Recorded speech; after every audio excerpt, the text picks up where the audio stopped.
surprise. I didn't expect for anyone to be up this late into the night. Least of all, someone as eye-catching as yourself. Quick with those honey words, aren't you? I'd ask where you learned them, but they seem quite natural to your tongue. Which makes me wonder. What business does this compass have on a pirate ship this far out at sea? Come now, there's no need to hide your true nature from me. Even in the dark of the night, your hellish radiance and unholy beauty shine like a beacon to one such as myself. You ask what I mean by one such as myself, but given the way you're eyeing me, you and I are one and the same in that particular way. Indeed, and in more ways than just our attractions. I trust that you can see that I'm not human either. Or have those lovely eyes of yours missed the fact that I have sharp teeth and bioluminescent skin?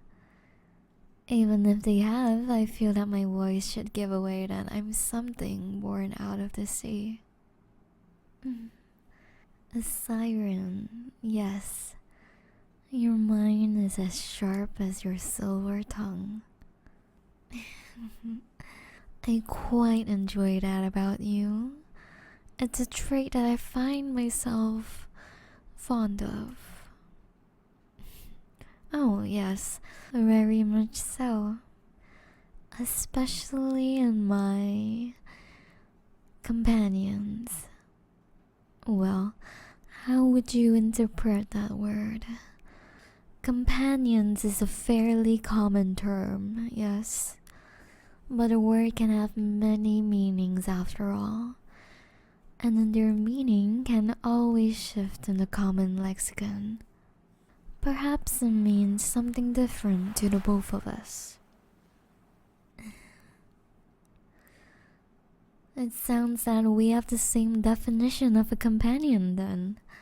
Isn't that lovely? Then I suppose I could ask if you have a companion? Is it a strange question? I didn't realize it was. You are on a pirate ship, so I assumed you might have found some clever silver-tongued pirate to claim as your partner. If just for the night. Ah, I see. Not quite a permanent situation then. A wise course of action. It's best not to mix business and pleasure, as the humans always say. Though I imagine it a hard line to draw when pleasure is your line of business. Yes, I suppose it's mine as well. Though our ends in pleasure are only our end. A rather gruesome demise on theirs. Oh, now that's a curious shine you have in your eyes. You seem interested in the way sirens hunt. What have you heard of it?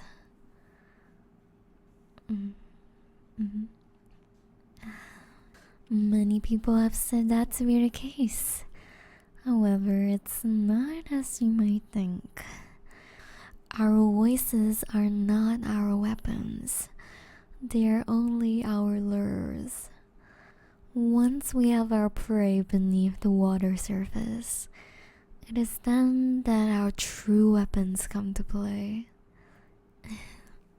These nails of mine, see them here? They can pierce better than any spear and slice better than any sword. Once a human is in my grasp, their body is forfeit to my hunger. Our teeth do play a certain role, but I prefer to save my love bites for a different reason. If you want to watch sometime, then you're certainly welcome to. Who am I to say no to such a pretty face?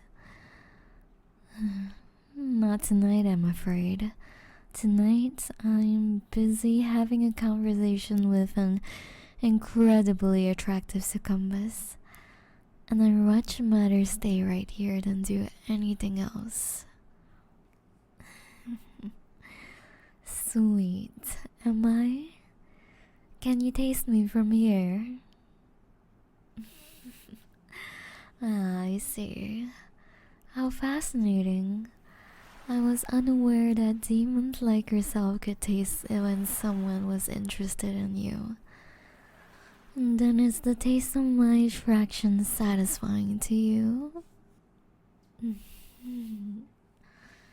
As sweet as my honeyed words, but your words are as sweet as mine, dear demon, if not sweeter. But I must insist that they are. However, I'm lacking in the ability to taste desire on the air like you can.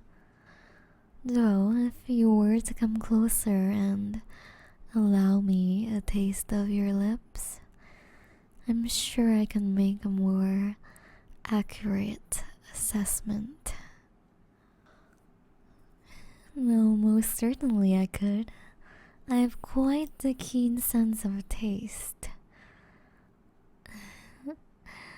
Indeed, I'd say I'm near infamous from the skills of my lips and tongue. Now, what have I said to bring such a coy smile to those lovely lips of yours? Which of my words could possibly have you looking at me in such a scandalous way? I only jest, of course. Unless you would care to come over here and test the truth of my words. Because I would be glad to prove myself. Then come, join me. I give you my word that I will only bite if you would like me to. Why the hesitation, my dear demon? I swear that no matter how wicked the moonlight may look on my teeth, I have no intention to feast on you. Not in the same way I would do to those pirates, I mean.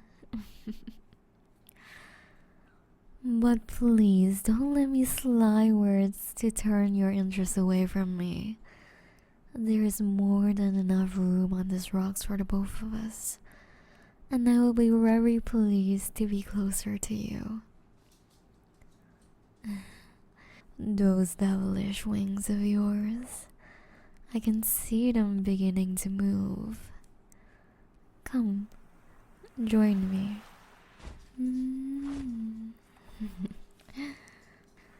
By the seas and skies, you're more breathtaking up close.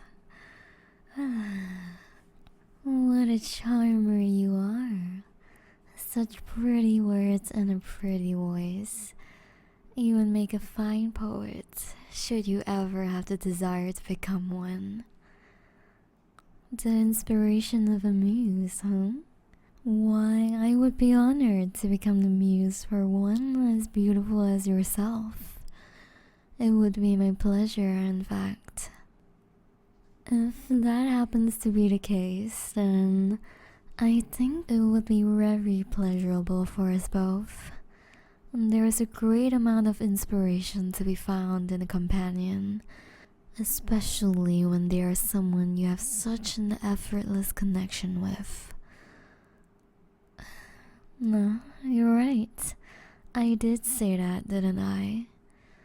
Then perhaps we should test that connection. Kiss me, so that I might taste the desire on your lips, and so that you might also taste mine.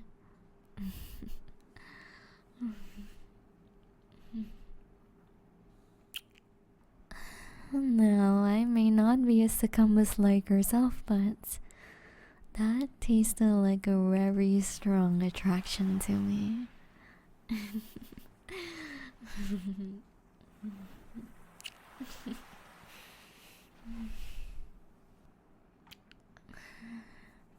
Hmm.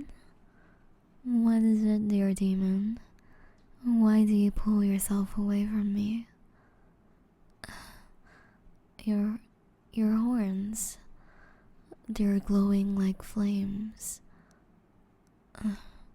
Someone back to hell. Then I assume that our time together must be cut short. How disappointing. I was hoping to have you for myself for the rest of the night. But I understand, my dear demon. Go attend to your duties, but please promise me that you will return here to me soon. Okay? Good.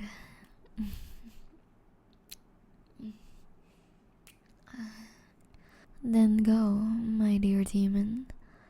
Travel safely. But know that when I fall asleep under the silvery moon tonight, I fully expect for you to be a visitor in my dreams.